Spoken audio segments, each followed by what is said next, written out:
थोड़ा सा समझ लो कि जो इम्पोर्टेंट है, ये मैंने बताया था उसमें, शायद नहीं बताया था 5 ईयर प्लान में। गरीबी को हटाने के लिए कुछ प्रोग्राम्स जो हैं उसको भी लाया गया भाई शुरुआती दौर से ही। तो अगर देखा जाए सबसे poverty alleviation programmes in India, तो सबसे पहले इंटीग्रेटेड रूरल डेवलपमेंट प्रोग्राम लाया गया था, IRDP, है ना। हमने देखा था कि IRDP एक अम्ब्रेला स्कीम था जिसके तहत गरीबी को हटाया गया, ठीक है, मतलब हटाने के बारे में बात बोला गया, क्योंकि इंदिरा गांधी के टाइम पीरियड में उन्होंने क्या बोला था भाई, गरीबी हटाओ आंदोलन, उसके तहत जो उन्होंने काम किया था। तो यहाँ पर देखने को मिलेगा IRDP जो है एकीकृत ग्रामीण विकास जो है वो एक तरीके से कार्यक्रम चलाया गया था, खास करके रूरल एरियाज के लोगों को एम्प्लॉयमेंट देने के लिए, रोजगार देने के लिए, है कि नहीं। इट वॉज इंट्रोड्यूस, कब इंट्रोड्यूस किया गया था, 1978-79 में, और एक यूनिवर्सलाइज्ड स्कीम था जो कि 2 अक्टूबर 1980 को उसको लागू कर दिया गया, ठीक है, मतलब 2 अक्टूबर को, गांधी जयंती के दिन। अगर देखा जाए it aims at providing assistance, वो क्या कर रहा था भाई, असिस्टेंस प्रोवाइड कर रहा था, मतलब उन लोगों को, उनका क्या था भाई कि एक तरीके से मदद प्रोवाइड कराना है, मतलब क्या कि एक मदद के हिसाब से रूरल पुअर को क्या, इन फॉर्म ऑफ सब्सिडी और bank credit for the productive employment opportunity through the successive planning period. मतलब क्या, उन लोगों को हम लोग स्किल प्रोवाइड करेंगे, स्किल प्रोवाइड कराने के बाद हम लोग उनको जॉब्स देंगे, और जॉब्स देने के बाद एक तरीके से रूरल एरियाज के जितने भी यूथ हैं, वो यूथ पॉपुलेशन का जो है वो डेवलपमेंट हो सके। तो अब सबसे पहला कोई स्कीम है तो याद रखिएगा 1980 में लॉन्च किया गया था उसको, वैसे जो इंट्रोड्यूस किया गया था वो 1978-79 में, ठीक है। तो ये पहला स्कीम था, इंटीग्रेटेड रूरल डेवलपमेंट प्रोग्राम। दूसरा जो योजना है वो आपको देखने को मिलेगा जवाहर रोजगार योजना, ठीक है, जवाहर रोजगार योजना या जवाहर ग्राम समृद्धि योजना, ठीक है। ये भी पूछा जाता है कभी कभी एग्जाम में। तो 1989 में इसे लॉन्च किया गया था। इनका मेन मकसद क्या था भाई, to generate a meaningful employment opportunity for the unemployed. अब सिंपल सी बात है, गरीबी अगर हटाया जाए या फिर हटाने की कोशिश की जाए तो उसके लिए सबसे बेस्ट तरीका है कि आप क्या करो, एम्प्लॉयमेंट प्रोवाइड कराओ, है ना।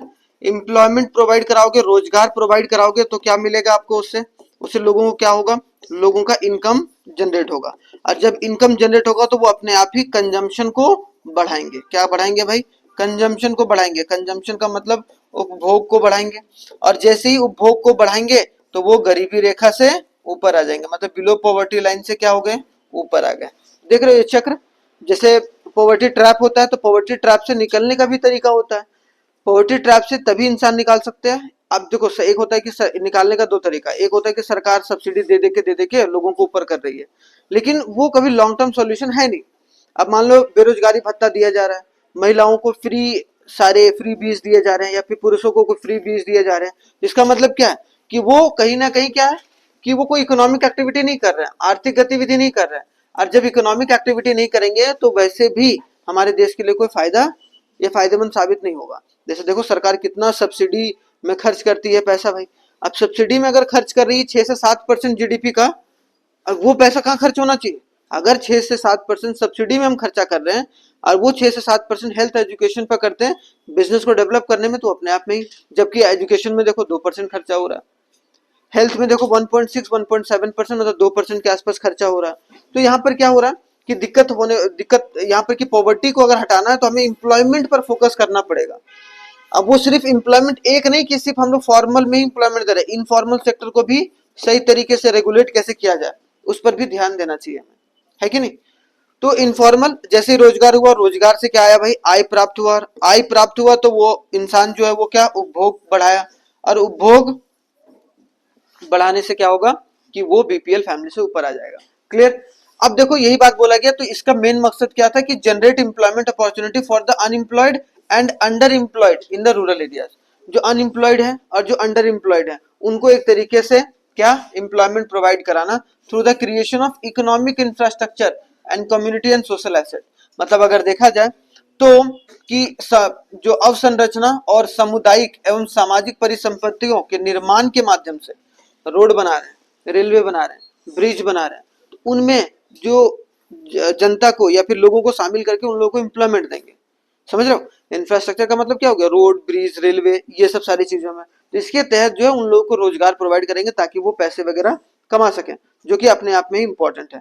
एक और स्कीम है भाई, आप बोल सकते हो उसको, जैसे कि एमजी नरेगा है ना, एमजी एमजी नरेगा था, अब है नहीं, ठीक है। एमजी नरेगा को अब किसमें, वीबी जी राम जी, जनरली इसको एम्प्लॉयमेंट में पढ़ते हैं, लेकिन इसको पॉवर्टी से भी हम लोग रिलेट कर सकते हैं, क्योंकि इसको एम्प्लॉयमेंट गांव में क्यों क्रिएट करने की कोशिश की है, क्योंकि गांव में गरीबी ज्यादा है, ठीक है।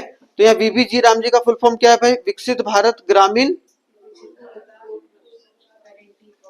गारंटी फॉर रोजगार, ठीक है, गारंटी फॉर रोजगार आजीविका मिशन, ठीक है। तो याद रखना ग्रामीण, लास्ट में ग्रामीण है, याद रखिएगा, ये गारंटी है, ये ग्रामीण, ये गारंटी। तो मनरेगा में पहले 100 डेज का, यहाँ पर कितना भाई आपको देखने को मिलेगा 125 दिन का, ठीक है। तो मेन उद्देश्य आपको ये देखने को मिलेगा। तो दो प्रोग्राम जो ऑफिशियली शुरुआत में स्टार्ट किया गया था, ताकि वैसे बहुत सारे ऐसे प्रोग्राम आए हैं बीच बीच में जिससे पॉवर्टी या गरीबी को हटाया जा सकता है, ठीक है, लेकिन इसमें से दो प्रमुख जो है वो आपको यहाँ पर देखने को मिल रहे हैं, ठीक है। तो ये दोनों लिख लीजिए, कुछ कुछ बाकी सारे स्कीम्स में वो हम लोग डिस्कस करेंगे आगे, ठीक है। चलिए।